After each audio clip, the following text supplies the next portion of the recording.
galka baaristu waxa uu ka helay ilo dhinaca amniga ah oo lagu kalsoon yahay in hay-adda nabad sugiddu ay heshay macluumaad ku saabsan in ururka al-shabaab ay qorshaynayeen inay weeraraan shaqaalaha turkiga ee dhisaya jidka isku xidha muqdisho iyo afgooye dhinaca kale 2 maalmood kadib markii uu dhacay weerarkii 28 Disembar sanadkii aynu soo dhaafnay waxaa dawladda Soomaaliya ay ku eedaysay waddan shisheeye inuu lahaa qorshihiisa isla maalinta hadalkaasi soo yeerayna ururka al-shabaab oo aamusnaa muddo 2 maalmood ah waxay qirteen mas'uuliyadda weerarka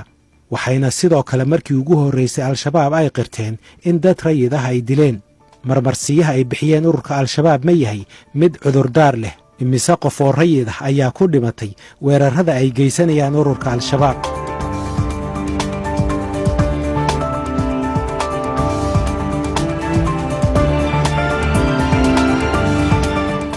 haddaba ka hor inta aynaan u gudbin jawaabaha su'aalahaasi galka baaristu waxa uu idiin soo gudbinayaa wararkii ugu dambeeyey ee qaraxii ka dhacay isgoyska X Control 28 Disembar 2019 subaxnimadii sabtida 28 Disembar ayaa la sheegay in baabuur nooca xamuulka ah oo nooca loo yaqaano dhaynaha uu soo gaaray nawaaxiga X Control darawalka waday waxa uu helayay xogo ku saabsan dhaqdhaqaaqa baabuur Toyota ah oo laba shidley ah oo ay saarnaayeen shaqaalaha ka shaqeeya dhismaha jidka afgooye ee Muqdisho shaqaalahaasi oo u dhashay waddanka Turkiga waqti lagu qiyaasay ilaa 7:40 daqiiqo ee subaxnimo waxa uu baabuurkaasi si aan kala sooc lahayn u galay isgoyska X Control waxaana uu ku dhuftay baabuurkii ay la socdeen shaqaalaha Turkiga galka baaristu waxa uu helay xogo hordhac ah oo muujinaya in baabuurka isqarxiyay lagu soo farsameeyay qalabkana lagula soo rakibay deegaanka Buulafalaay ee u dhaxeeya Shabeellada Hoose iyo gobolka Baay waxaa la sheegay in xilliga la rakibay iyo maalinta uu qarxay ay u dhaxaysay ilaa 6 maalmood baabuurka ayaa soo maray degmooyinka Toorotorow iyo Janaale isagoo kadibna jidka magaalada Muqdisho kaga soo dhacay inta u dhaxaysa Wallaweyn iyo degmada Afgooye sirdoonku waxay aaminsan yihiin in saacadihii ka horreysay weerarka uu baabuurku ku sugnaa duleedka Muqdisho galka baaristu waxa uu ogaaday in saraakiil ka tirsan amniga degmada Afgooye laga wareystay sida uu baabuurkaasi ku soo gudbay buundada Afgooye galka baaristu waxaa sidoo kale uu xaqiijiyey in buundada Afgooye aanay oolin qalabka lagu baadho ama sheegi kara baabuurta sida waxyaabaha qarxa tuhunka booliiska Afgooye ayaa soo baxay markii 3 ka mid ah askarta saldhigga degmada Afgooye ay ku dhinteen qaraxii X Control galka baaristu waxa uu ila dhinaca amniga ah oo lagu kalsoon yahay uu ka helay macluumaad muujinaya in qaraxaasi aanu ahayn mid lama filaan ku ahaa mas'uuliyiinta amniga gaar ahaan hay'adda NISA sababtoo ah waxay filanaysay hay'adda NISA weerar ka yimaada ururka al-shabaab oo bartilmaameedsada shaqaalaha Turkiga ee dhisaya jidkaasi galka baaristu waxa uu ogaaday in adeegsiga baabuurkaasi uu ahaa go'aan dambe oo ay qaateen ururka al-shabaab balse nooca weerarka al-shabaab ay qorshaysay inuu ahaa adeegsiga miino wadada dhinaceeda lagu aaso oo lala beegsado baabuurta sida shaqaalaha Turkiga kadib markii weerarka miinada uu suurtoobi waayeyna ay al-shabaab go'aansadeen inay baabuur u adeegsadaan fulinta weerarkaasi galka baaristu waxa uu helay xogo sheegaya in xogta ku saabsan weerarka al-shabaab ee ka dhanka ah muwaadiniinta Turkida ay heshay hay'adda NISA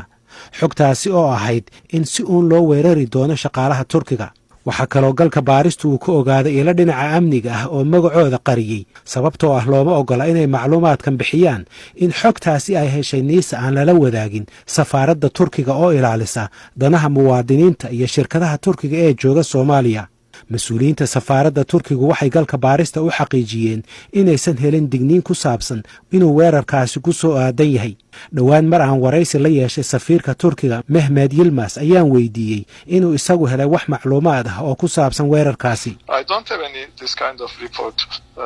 to me but I don't know if company has received or not ma hayo xog ku saabsan wararkaas ma ogi haddii shirkaddu xog heshay iyo haddii kale galka baaristu waxa uu isku dayay inuu la xiriiro shirkadda NS oo ay ka tirsanaayeen labada shaqaalaha ee ku dhimatay weerarkaasi hase yeeshee ilaa haatan nooma suurtagelin inaan ku helno khadka telefoonka waxaa mas'uuliyiinta aan la hadlay ay aad uga walaaceen in xogta laga helay weerarkaasi aan lala wadaagin waddan isbahaysi dhowlo leh dawladda iyo dadka Soomaaliyeed oo lala damacsanaa weerarkaasi waxaan isku dayay inaan arrimahan ka waraysto wasaaradda amniga ee Soomaaliya iyo hay'adda NISA hase yeeshee galka baarista uma suurtagelin inuu ku helo khadka telefoonka ururka al-shabaab waxay dhabarka u riteen mas'uuliyadda weerarkii ka dhacay X Control 28 Disembar ee sanadkii aynu soo dhaafnay waxay kaloo qirteen markii ugu horraysay inay dad rayid ah ku dhinteen weerarkaasi. al-shabaab waxay sheegteen in weerarkaasi bartilmaameedkiisu uusan ahayn dadka rayidka ah, waxayna sheegteen oo kale inay og yihiin in dhiigga muslimiintu uu xaaraan ka yahay, sida uu hadalka u dhigay afhayeenka ururkaasi Cali Dheere. hase yeeshee galka baaristu waxa uu diiwaan geliyey weerarro badan oo al-shabaab ay si toos ah ula bartilmaameedsadeen goobo ay ku sugan yihiin dadka rayidka ah oo keliya, oo aysan joogin xubno ka tirsan laamaha amniga, dowladda Soomaaliya iyo ajaanibta ka shaqaysa waddanka ama gargaara dowladda Soomaaliya. weerarradaasi waxaa ka mid ahaa weerarkii suuqa beerta ee dhacay Noofembar 2016 oo ay ku dhinteen in ka badan 40 qof. weerarkii lala beegsaday Pizza House bishii Juun sannadkii 2017 oo ay ku dhinteen 20 qof. 2 weerar oo ka kala dhacay Kaawagoday bishii Febraayo 2017 oo ay ku dhinteen 40 qof. iyo mid kale oo ka dhacay isla suuqa degmada Wadajir Noofembar 2018 oo ay ku dhinteen 12 qof. 2 weerar oo ka kala dhacay xeebta Liido Febraayo 2016 iyo August 2016 oo ay ku dhinteen in ka badan 30 qof. Macallin Siciid Cabdulla Dilib waxa uu hore uga tirsanaa ururka al-shabaab. warigooda yiraahdaa annaga dawladda kaliya taariikhgareysana shacab wax ma yeelno, waxaan ku yiraahdaa dadkan waa muslimiina waa dad nala dhashay, laakiin waxaa la ogyahay maaragtay shaqo walba oo ogyahay ayaga laftirkooda ay ogyihiin qaraxyada inay shacab ku baabiyaan muslimiinta ah. waxaa ka mid ahaa qaraxii 2016 November maaragtay ka dhacay suuqa beerta. xarun dawladeedna ma aha, ciidanna meesha ma joogo, dawladna ma joogto. waxaa ka mid ahaa maaragtay qaraxii nimankii galay muxuu ahaa meesha la yiraahdo Pizza House oo gabdhii masaakiinta laay ma biisus ma dawladda ku jirtay, ma dawladda shaqo kule meesha.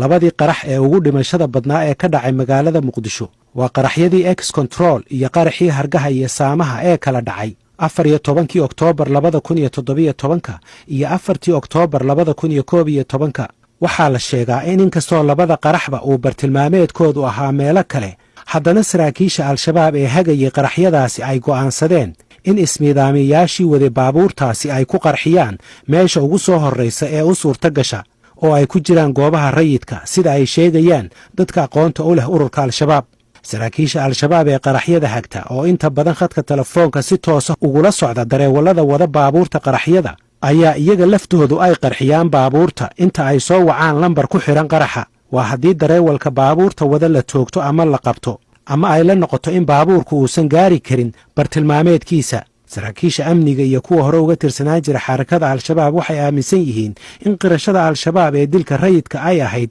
mid lagu daminayay guux iyo khilaaf ka dhasha xarakada dhexdeeda oo ku saabsanaa beegsiga rayidka. sidaasi oo kale al-shabaab waxay bishii Oktoobar 2017 isku dayday inay caburiso khilaaf ka dhashay weerarkii Zoobe, kaasi oo markii dambe ay xeel ku damiyeen. galka baaristu waxa uu ka ogaaday ilo kala duwan in mas-uuliyiinta al-shabaab ay qirteen mas-uuliyadda qaraxii Zoobe, ayna xubnihii su'aalaha ka keenay dilka boqolaalka rayidka ah ay u sheegeen inay guddi u saarayaan si magdhow loo siiyo dadkii ku dhintay qaraxii Zoobe, taasi oo aan haddana dhicin. maxamed xasan aadan Sandheere waxa uu ka mid ahaa saraakiisha diyaarinta baabuurta dagaalka ee ururka al-shabaab, waxaana uu ka mid ahaa saraakiishii khilaafka ka dhashay qaraxa Zoobe darteed uga soo goostay ururka al-shabaab. waxaa igu dhaliyay Haaruunow maadaama anigu meesha fikirka aan u joogay in diin la difaaco ee jihaad ilaahay dartiisa loo joogay, waxaa dhacday in ummadii dhiigooda la isku binaysto, iyaga dhexdooda hadday tahay iyo haddii ay yihiin shacab labadaba. wax si gaara kuu dhibay ma jirtaa, dhacdo si gaara kuu dhibtay adiga oo dhibsatood isdhaxday wallaahi tan hadday saa kusii socoto ma qaadan kara ani waan tegaya? haa, dhacdooyinkaasi waa ay badan yihiin, laakiin haddii mid aan kaaga soo qabto waa sida tan Zoobe oo kale. waayo tan Zoobe haddaan u soo laabano, iyagu dhexdooda ma ka hadleen, ma qirteen? inkastoo ilaa hadda aysan si rasmi uga hadleen, laakiin maadaama aad ku dhex jirtay way qirteen sooma. iyagu maxay ka dhaheen? qirisho ma ahan, aniga horta ninka Zoobe isku qarxiyey anaaba laf ahaanteyda aan isnaqaanay, shaqo ahaana aan isku shaqo ahayn oo isku dhaweyn. inta uusan isqarxin muddo bil iyo bar ka horreysay ayaan maaragtaa wada kulannay, isagoo weliba baabuurka hadda uu isku qarxiyey tiyaamka ahaa wato. xilli habeena meel tuula aan maaragta anoo socdo isku aragnay, isagoo weliba baabuurka ka hadlaysan yahay. meeshii aan abaar ku sheekaysanay, waxaan weydiiyey su-aalo ahaa baabuurkan maadaama aada wado haddana wuxuu dhahay markaas intaan su-aasha weydiin ka hor xamaraan ka yimid haddana waxaan u wadaa ari baabuurka iga hadlaysan awgeed baa inta u joogaa.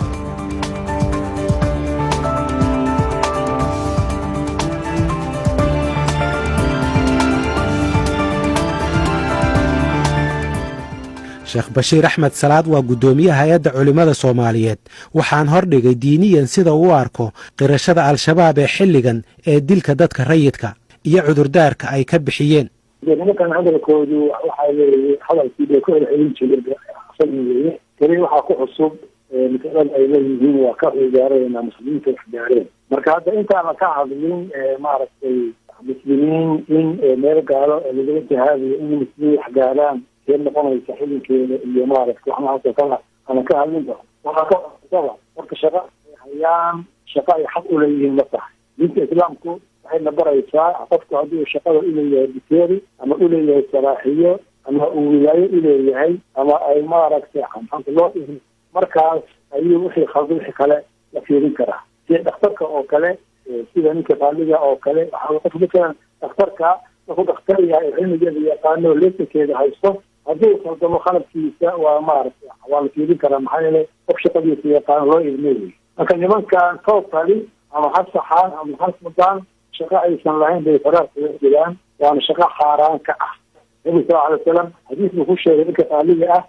yani qof wuxuu xil u lahayn qaali ka noqonaya haddii uu asiibo uu maaragtay jawaabta saxda ay ku jawaabo ahlunaar wey ninkaas laga yeeri maayo maxaa waxaanu shaqadiisii maaha garanaysi marka waxa weeye nimanka waxay maaragtay faraar kula jiraan ay maamulahayaan ay sheegsheegay oo jihaadka ahay wax shaqadooda maaha jihaadku waa shaqada muslimiinta maamulkeeda ayaa iskale jihaadku siyaasada muslimiintu ay soo dhaqmahayaan dadka aan muslimiinta ahayn weeye waa bitacbiir aakhar waa siyaasa khaarijiya wey siyaasa khaarijiyana ummadda muslimkaa dadka u maamulaa waxa weeyaan waa maamulkooda iyo hogaankooda maamusha waxay siyaasa khaariji hal waji ma laha intaas wajiday leedahay marka nimankaani soo kale waa dhakhtar aan loo ibnin inuu wax qalo inuu wax daaweeyo oo meel cidla iska furto oo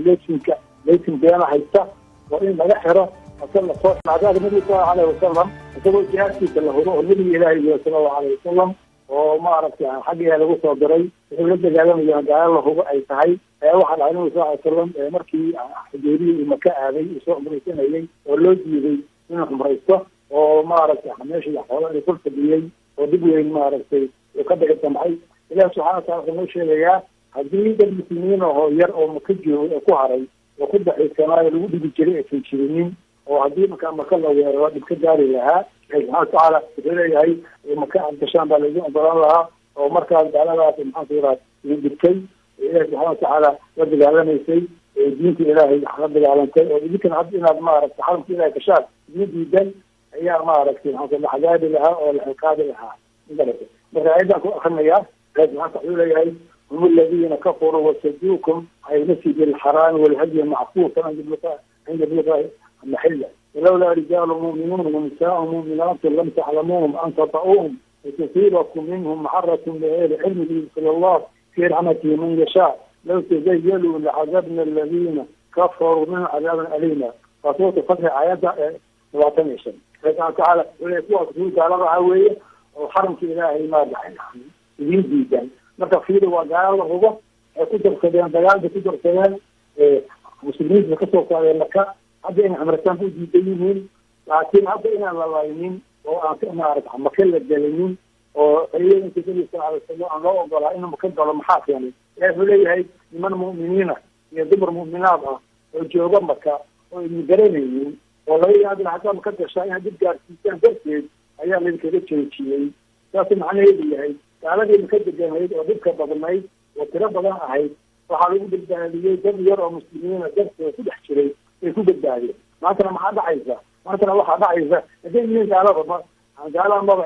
misal hadda turkida oo hadda muslimiina wey laakiin laba nin bay ahaayeen ciidankooda meequ ah hadda muslimiina aska soomaaliyeed askaba soomaal inay gaala ahaayeen meeqaa dhibata muslimiina marka nimankaani niman cagsi u shaqaynaya weeye cagsiga u shaqaynayaan muslimiin badan bay laynayaan ayaga oo dad ay gaalo ku sheegaan oo iyo raacsanay nabiga sallallahu alayhi wasallam ilaahay maar amarkiisa isagoo maaragtay gaalo badan u jeeda oo laga gargaran yahay ayaa gaaladii fakatay oo la daayay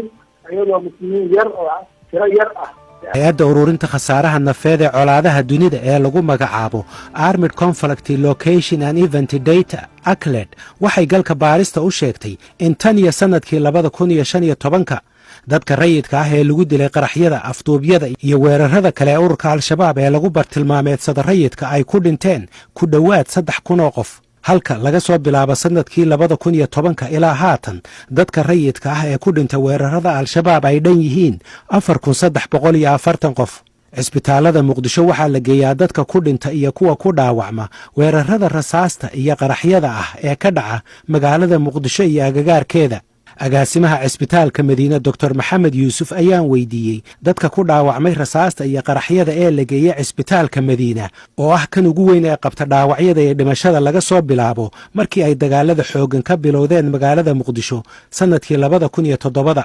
xilligaasi oo ay bilowdeen dagaaladii u dhexeeyey ciidamada etoobiya ee taageerayay dowladdii ku-meel gaarka ahayd ee xilligaasi jirtay iyo ciidamadii isugu jiray muqaawamada iyo al-shabaab dhaawacyada anaga aan jisgareynay waktigaas ilaa maanta waxay kor u dhaafayaan 54,000 oo qof oo dhaawaca waa isbitaal madiina kaliya marka dhaawacyadaasi maxay ka yimaadeen dhaawacyada marka aan kala saarno anugu ma sheegayo dhaawacyo ka yimid midiyo inkastoo ay dhaawac yihiin laakiin waxaan ka hadlayaa dhaawacyada ka imaaday hub dabka oo maxay ahayd qoryo oo ah qarax intaas wey qarax oo haddana noocyo kale ah roogyo la isku toostuuray ahay muddooyinkii hore qaraxyo inta baawar laga soo buuxiyey marka dambe meelo inta la dhigo la qarxinayay oo yani khasaaro weyn keenayay iyo dhaawacyo marka ugu dambeysana baabuurta la isugu dugunayay iyo xabado toos la isugu tuurayay oo dadka la isku leynayay maaragtay marka intaas kaliya haddii aan ka hadalno illegal wounded waxay imaanaysaa 54,000 waayo waxaad ii sheegtaa marka muddadaas dadka dhintay ama cisbitaalka ku dhintaan ama meyd ahaan loo keenay ee ay ku soo dhaceen xabad ama qarax ama wax hub la xiriira waxa waaye meydka waa badan yahay aada u badan yahay adiga waxaa xisaabtaa 100 dhaawaca haddii la keeno in 20 ay ku jirto oo meydana la keenayo cisbitaalka cisbitaal kale oo la geeyo dadka ku dhaawacma iyo kuwa ku dhinta weerarada loo adeegsado rasaasta iyo qaraxyada waa cisbitaalka daarushifa waxaana uu galka baarista u sheegay in tan iyo sannadkii 2004 ilaa 2019 la geeyo cisbitaalka daddhan 17,412 qof oo dhaawac ah kuwaasi oo 8,603 qof ay yihiin bulshada rayidka ah halka muddadaasna ay cisbitaalku diiwaan geliyeen dad ku dhow 300 oo qof oo dhimasho ah waxaa iga xasuusinaa dhegaystayaal in shaqada bani'aadminimo ee cisbitaalladani ay hayaan awgeed aanu galka baaristu weydiinin su'aasha ku saabsan inay cid gaar ah u saaraan mas-uuliyadda dilka iyo dhaawaca soo gaaraya dadka rayidka ah waxaa ugu dhimashada badan ee muqdisho ka dhacay muddada ka badan 10 sano ee magaaladu ay wehelka u noqotay qaraxyada waxa uu ahaa qaraxii Zoobe oo guddiga gurmadku ay hore u sheegeen inay ku dhinteen 587 qof hase yeeshee markii ugu horreysay agaasimaha cisbitaalka madiina doctor maxamed yuusuf waxa uu galka baarista u sheegay tiro ka badan inta la shaaciyey inay diiwaan geliyeen oo ku dhimatay qaraxii Zoobe dhibaatada dhacday ilaa 600 oo gaarmiiska iyo 30 mid lamida Soomaaliya ma soo maray inta dhibaato u geystay iyo daawirka oo lahayd qaraxaasi jiro wax lagu mashaqo karo oo dhawooyo ilaahay mar dambe loo fasiro baaqaas oo kale binaadamku baadiyo waxay Soomaali baadiyo imisaa ku dhimataa tiri imisaa ku dhimataa anaga 232 loo keenay oo meeya markii dambena waxaan loo soo daray adiga 16 kale subaxii waxaa waaye waa loo yimid adiga waa la wada qaaday midkaasi fiskool bulshada lagu duuyo waxay ahaayeen dhuxul anaa ku tusi doona qaarkood laakiin guddigii taakulaynta oo diiwaangelinta sameeyey cabdullaahi maxamed shirwac oo madaxda ka ahaa markay isku wada geeyeen waxay dhaheen dadka ku dhintay qarax waxay ahaayeen 587 qof anaga saas waa laakiin anaga waxaa noo kaalkolaadaysan ilaa 630 qof oo ku dhimatay qaraxii Zoobe 100 qof oo ku dhimatay qaraxii Hargaha iyo Saamaha ku dhowaad 90 qof oo ku dhimatay qaraxii Ex Control 70 wariye oo lagu dilay badankooda magaalada Muqdisho 10 qof oo culimo ah oo lagu khaarijiyey waddanka 10 bulshada rayidka ah oo ay ku jiraan dhakhaatiir oo ku dhimatay rasaasta iyo qaraxyada Muqdisho intuba waxay ka mid yihiin dadka rayidka ah ee lagu bartilmaameedsanayo weerarada socda. Letitia Barer oo ah cilmi baaris sare oo ka tirsan hay-adda xuquuqda aadanaha ee Human Rights Watch waxay galka baarista u sheegtay in al-shabaab ay bartilmaameedsato rayidka. dhimashada rayidka badankeedna ay al-shabaab mas-uul ka tahay. Fighting and insecurity in Somalia continues to have a devastating impact on civilians, and al-Shabaab's attacks are the main cause of civilian casualties in Somalia right now. This is due both to indiscriminate attacks and the use of weapons and weaponry that don't discriminate and differentiate between civilians and military targets, but also because of targeted attacks on civilians, including individuals that took part in bartilmaameedka rayidka iyo kuwa militariga. Qaramada Midoobay ayaa ururinaysay sanadihii la soo dhaafay dhimashada iyo dhaawaca soo gaadha rayidka. 8 bilood ugu dambeysay oo kaliya boqolaal rayid ah ayaa ku dhintay Soomaaliya. Qaramada Midoobay sida ay sheegtayna 75% haddii aanay ka badnayn waxay ka dhashaan weerarada al-shabaab. dadka Soomaalida ah meel kastoo ay joogaan waxay sanadkan rajo ka qabaan in daadashada dhiigu ay joogsan doonto. waxa kale oo su'aale ay hortaallaa ururka al-shabaab. su'aashaasi oo ah ma joojin doonaan beegsiga goobaha ay rayidku ku badan yihiin mar haddii ay markii ugu horreysay qirteen in dhiigga islaamku uu xaaraan ka yahay.